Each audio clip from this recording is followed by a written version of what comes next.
Nós podemos achar estranho uma pergunta como essa, né? Quem é Jesus? Como assim? Será que a gente não sabe? Saber nós até sabemos.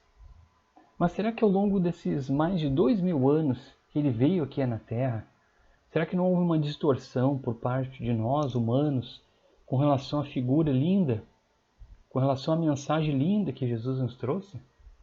Será que não houve essa distorção, interpretação errada? Será que não acabamos distorcendo muitas mensagens e colocando até os nossos sentimentos e emoções na figura de Jesus, a ponto de dizer que Jesus agia com raiva, que ele era firme, enérgico, agia com mais rispidez?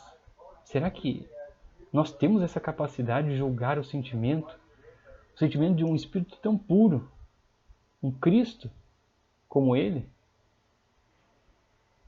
É de se pensar, né? Primeiro nós temos que conceituar que dentro da escala espírita, elencada por Kardec, lá na questão, a partir da questão número 100, nós temos a terceira classe, a segunda classe e a primeira classe. A primeira classe são os espíritos puros, onde o espírito atingiu um grau de pureza tão grande que não há necessidade mais da reencarnação. E dentro dessa escala de espíritos puros, no último nível, tem as escalas dos Cristos. Existem os Cristos que estão em comunhão plena com o Criador, onde o espírito domina a matéria, ou seja, no momento que ele encarna, não existe a possibilidade de errar, não existe a menor chance das emoções e sentimentos sobressaírem por ele, porque ele conhece as leis da matéria, as leis de Deus. Não existe a menor chance de errar. Isso é uma coisa que temos que ter bem clara para a gente poder falar sobre Jesus. Ele não veio aqui na Terra porque precisava passar por aquilo. Ele não veio aqui na Terra porque tinha que melhorar, tinha que se aperfeiçoar. Não. Ele é o ser mais perfeito que Deus nos deu para nós, para servir de guia e de modelo. Guia porque é alguém que mostra o caminho. É alguém que sabe como trilhar o caminho. Eu já passei por aqui, segue esse caminho. E modelo é para alguém que nos serve de inspiração, para sermos como ele. Ele mesmo nos diz, vós podeis fazer isso e muito mais. Pois tudo que ele fez não foi nada que fugia das leis de Deus, nada que fugia das leis da matéria. Ele fez porque conhecia essas leis, tinha o domínio dessas leis. Aos nossos olhos pode ser milagres, pode ser um fenômeno muito diferente, porque a gente não conhece, mas Jesus tinha o domínio disso. Portanto, ele conseguia fazer as curas, todas as passagens de acalmar a tempestade, porque ele tinha esse domínio. E lembrando que ele é um guia da humanidade, ou seja, é o guia dos hindus, muçulmanos, cristãos, budistas, espíritas, todos em função dessa sua realeza espiritual. E essa realeza não tem nada a ver com riqueza, poder, que foi confundida na época, e sim uma realeza que está em comunhão indescritível com Deus, na qual a gente não tem capacidade de julgar, e muito menos opinar como é essa comunhão. Um dia chegaremos lá. E na terceira parte do livro dos Espíritos, sobre as leis morais, os Espíritos chegam a nos dizer que o sábio é aquele que estuda as leis da matéria, e o homem de bem estuda as leis morais. E Jesus era os dois juntos. Aquele que tem o conhecimento pleno das leis da matéria e o conhecimento pleno das leis morais. Então, quando nós nos perguntamos quem é Jesus, que é a pergunta inicial, nós podemos analisar Jesus primeiramente como a figura que reencarnou, a figura que encarnou. Porque Jesus só veio uma vez aqui encarnar, então ele encarnou na Terra. Vamos analisar ele como a figura humana que esteve aqui na Terra. A figura que viveu no primeiro século, lá na Judeia, na Galileia, e que deixou para a humanidade um conjunto de ensinamentos preciosíssimos, conjunto de ensinamentos morais, de orientações, e além disso um extraordinário exemplo de vivência. Não só falou, como vivenciou. E é por isso que Jesus é lembrado até hoje. Porque tudo que ele falava, tudo que ele fazia, tudo que ele falava e pregava, ele fazia. Por isso que ele é lembrado até hoje. Então é preciso reconhecer que, independente da religião ou crença, as comprovações que nós temos em livros, da passagem aqui de Jesus na Terra, nos faz admirar muito essa figura única que nós vamos falar hoje. Já passaram aqui na Terra muitos missionários, muitos espíritos de luz que nos ajudaram nessa evolução. Mas a lembrança de Jesus permanece até hoje, a ponto de até ser dividido o calendário antes dele e depois dele. E até mesmo Gandhi, um líder religioso hindu, que Gandhi não era cristão, ele chegou a afirmar que se todos os livros do mundo fossem queimados e sobrasse apenas o Sermão do Monte, nada se teria perdido. A partir daí podemos ter uma noção da importância desse espírito para a nossa evolução e, consequentemente, para a evolução do planeta. Quando nós trazemos essa dimensão agora espiritual, nós percebemos que é uma realeza, uma grandeza enorme. O Espírito de Jesus, que é nos contado, é o governador desse planeta. No livro do Caminho da Luz fica bem mais claro quando Emmanuel nos conta que ele foi o responsável pela criação dessa esfera, que hoje é coberta de água e terra, responsável pela criação de toda a fauna, flora que existe, que conhecemos, que ainda a que não conhecemos. É um espírito de grandeza enorme. E agora que sabemos um pouco de quem estamos falando, nós podemos construir um pensamento. Ou melhor, até mesmo desconstruir alguns pensamentos a respeito desse espírito que pisou aqui no orbe. Por exemplo, é certo dizer que Jesus foi um revolucionário? Depende do sentido que damos essa palavra, né? Se a gente pensar que um revolucionário pode ser aquele que vem com violência, com derramar sangue, ferir o próximo, isso não tem nada a ver com a característica de Jesus. Pelo contrário, né? Diante da ofensa, prevalecia a passividade. Ele é o pacificador com letra maiúscula. Diante da ofensa, ele trazia a luz, a calma, a ponto de ser sentida a milhares, quilômetros de distância. Agora, se nós dermos o sentido da palavra revolucionário, como alguém que veio trazer o novo, uma mudança de pensamento, de atitude, um progresso moral inusitado, aí sim, nós podemos dizer que Jesus sim foi esse revolucionário, porque ele trouxe a maior mudança moral que a humanidade já viu. Ele preferiu ser crucificado do que crucificar. Preferiu ser crucificado do que revidar uma ofensa. E uma passagem interessante que pode gerar muitas dúvidas e interpretações é a tentação no deserto. Mas qualquer um de nós podemos refletir junto essa experiência e chegar a uma conclusão. Vamos pensar assim: o significado de tentação. No dicionário diz lá, impulso para uma prática não recomendável. Tentação é um impulso para uma prática não recomendável. Agora vamos pensar, se a gente já aprendeu aqui que Cristo é o ser mais perfeito que teve aqui na Terra, que não precisava passar por nada do que passou, será mesmo que ele tinha essa necessidade de ser tentado? De se colocar à prova? Chico tem uma expressão que diz assim: tentação é quando estamos fugindo de um cachorro muito grande e torcendo para ser pego. Ou seja, se estamos nos afastando, mas no fundo querendo que aquilo aconteça. E será que esses 3 eventos que Jesus passou no deserto, sobre as pedras, pães, a colocar em prova a fé em Deus, o poder, tem alguma explicação? Já que ele não precisava ser tentado, o que essa passagem pode nos trazer de ensinamento? Se ele do que não precisava passar por aquilo. Em cada detalhe da vida do nosso querido mestre tem um ensinamento. Tem algo que a gente precisa aproveitar. E precisa estudar também. E Jesus, como um bom guia que sabe o caminho, ele veio para nos mostrar esse caminho. Então, se sabemos que Jesus não tinha necessidade de encarnar, não tinha necessidade de ser tentado, A pergunta que a gente pode ser feita é: como é que alguém se torna um guia se ele não chega próximo de quem vai guiar? Como é que nós guiamos alguém se não chegamos perto dessa pessoa que precisa ser guiada? Será que podemos guiar alguém sem a visão, por exemplo, à distância? Ou guiar um passeio turístico à distância?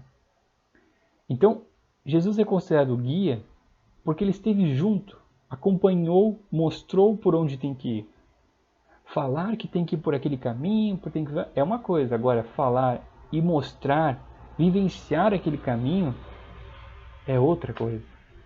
A gente fica muito mais confortável em acreditar em alguém que já passou por aquilo. Então ele veio para passar por aquilo, para nos mostrar. A tentação no deserto não era para Jesus que ele precisasse ser tentado. É para nos mostrar que nós um dia seremos tentados, vamos ser tentados por causa das nossas imperfeições, e saber, é assim que tem que agir, é assim que tem que mudar. Vamos pensar, por exemplo, que a gente está indo num país novo, e você encontra um guia que diz assim, é melhor vocês seguirem por esse caminho. Eu ouvi falar que é um caminho bom, porque aquele lá outro não é tão bom. Eu nunca fui, mas dizem que é bom. Como é que podemos acreditar num guia assim? Fica difícil, né? Aquele guia que recomenda, mas nunca foi. Por isso Jesus recomenda e foi, para nos mostrar como sair daquilo, como enfrentar aquilo.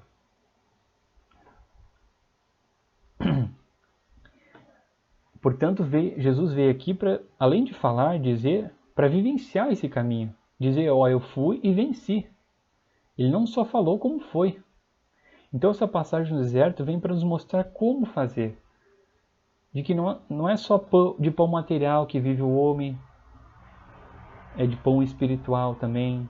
Ele veio nos mostrar que, na tentação, que iremos sofrer ao ensinar que não devemos pôr à prova a sabedoria de Deus.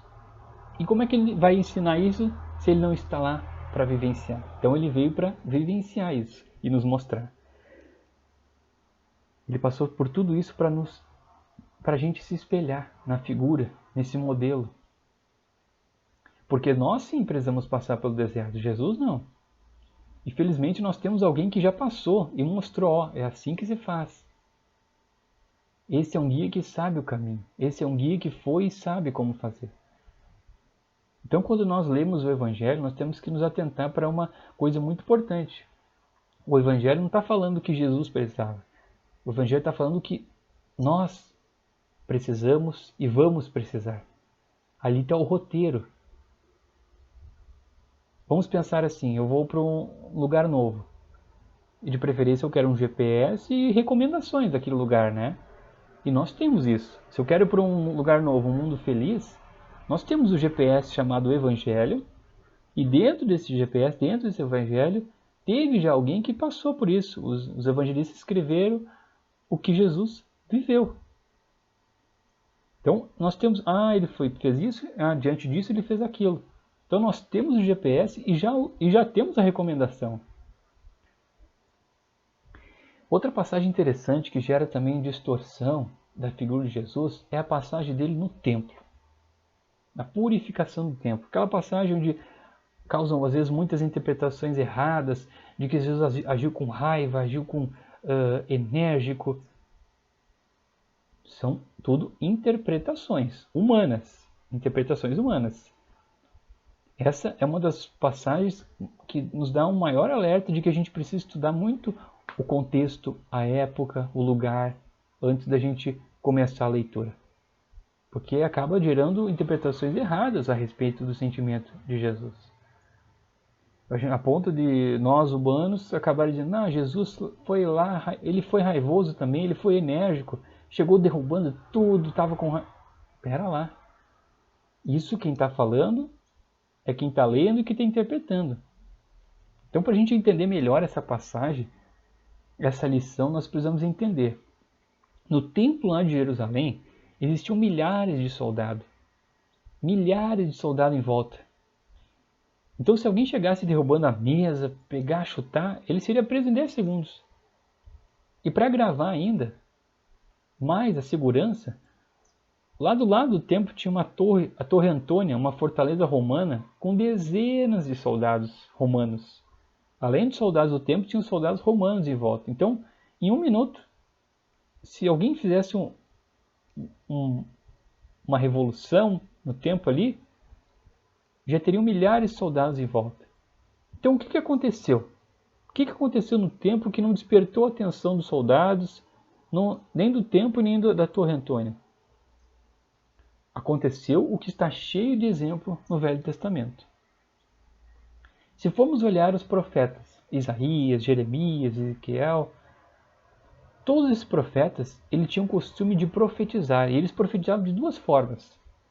Através da pregação, o profeta saía falando, ou escrevendo o que ia acontecer, e tinha uma outra, que era a profecia por atos simbólicos. A pregação e a profecia por atos simbólicos. Por exemplo, Isaías, quando entrou na cidade de Jerusalém, rasgou as vestes, não falou nada. O povo estranhou? Não, porque ele sabia que ali estava acontecendo uma profecia simbólica. Jeremias, quando entrou na cidade, abraçou um vaso de argila e quebrou. Não falou nada. E o povo também não estranhou. Ué, tá louco, não? Porque sabia que era uma profecia. Porque era comum na época. Uma profecia por ato simbólico. E um outro exemplo que para entender melhor é o que aconteceu com Paulo. O profeta Gabo chega perto de Paulo, cai no chão contorcendo com as mãos e os pés presos. Não falou nada. E o Paulo não interpretou que esse cara tá louco, o que ele quer. Não, ele sabia que ele estava profetizando algo por um ato simbólico. Que ele seria preso futuramente. Então, voltando à passagem do tempo, de que quando Jesus entrou, pegou uma corda, um cordel, enrolou, deu umas batidas nos animais, derrubou algumas mesas. Por que ninguém prendeu ele? Porque todo mundo sabia que aquilo era uma profecia por ato simbólico. Não era um ato de violência, Jesus não estava insubordinando ninguém. Aquilo era uma profecia igual dos outros que citamos. Então, naquele momento, os apóstolos ficaram pensando, que profecia será que é essa que ele está se referindo? Então, eles lembraram lá do Velho Testamento, da profecia de Zacarias, que era a profecia da purificação do templo.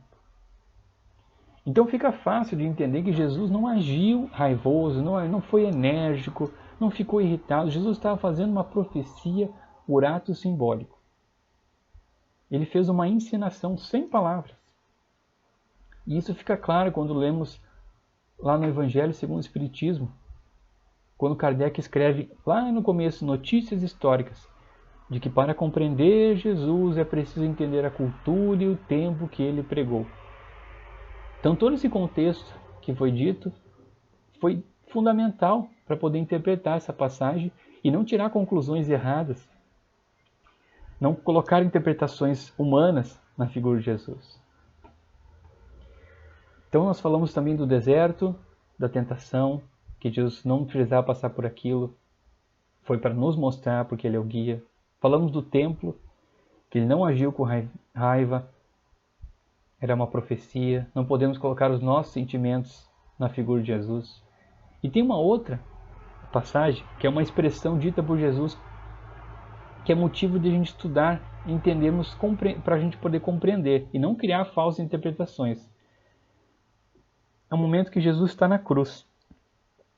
Ele pronuncia as seguintes palavras: meu Deus, por que me abandonaste? Meu Deus, por que me abandonaste? Essa é uma frase que pode chocar, até assustar alguns, e até criar fantasias, sentimentos que Jesus que não são verdadeiros. Não podemos dizer, Jesus, coitado, se sentiu abandonado por Deus. Não foi isso que ele pronunciou. Jesus estava, na verdade, citando um salmo que está lá no Velho Testamento. É um salmo davídico. Salmo 22, versículo 1. Ele começa exatamente dizendo assim, meu Deus, por que me abandonaste? Os salmos geralmente eram essas poemas, canções, que estão lá no Velho Testamento. E o que tem a ver esse salmo? Por que Jesus recitou esse salmo na cruz? Então é preciso que a gente faça uma viagem no tempo. Lá no tempo do rei Davi. Porque esse salmo é um salmo davídico. É um salmo em que Davi falava dos seus apuros, das suas dificuldades.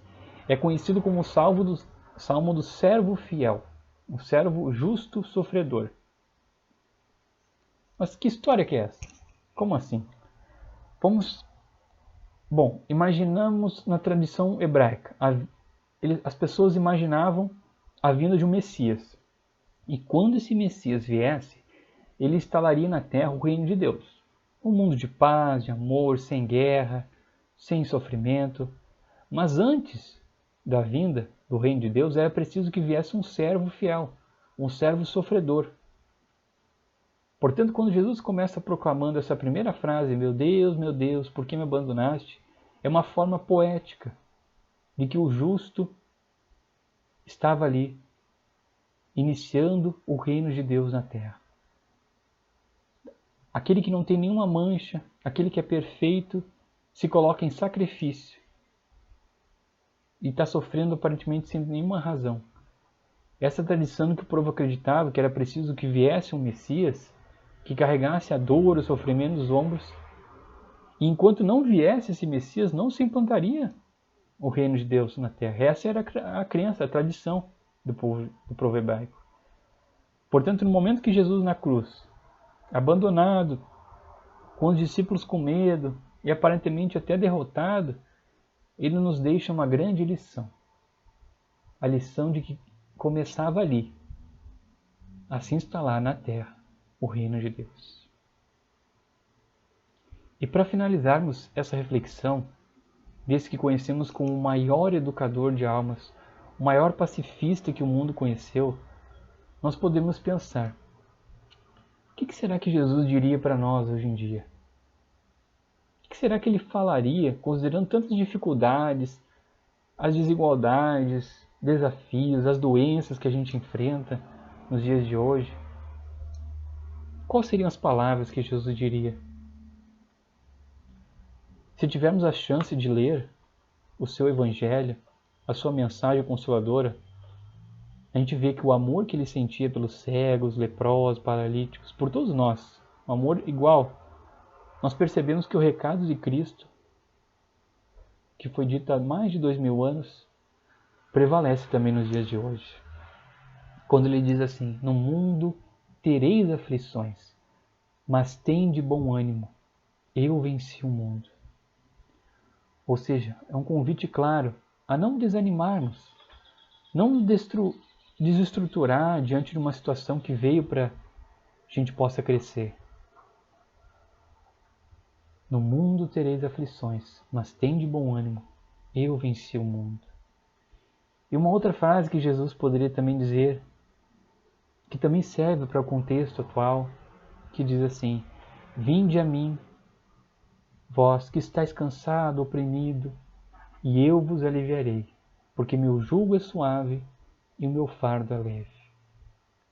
Meus amigos, minhas amigas, nós pensemos em Jesus, não como alguém que está distante, não como alguém que não se preocupa com a nossa dor, com o nosso sofrimento, não.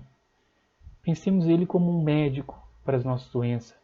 Pensemos nele como um amigo para um conselho. Pensemos nele como um educador para as nossas almas. Ele está muito, muito mais perto do que você imagina. Ele está a uma prece de distância de você. Era isso que queríamos falar hoje sobre essa figura maravilhosa de Jesus.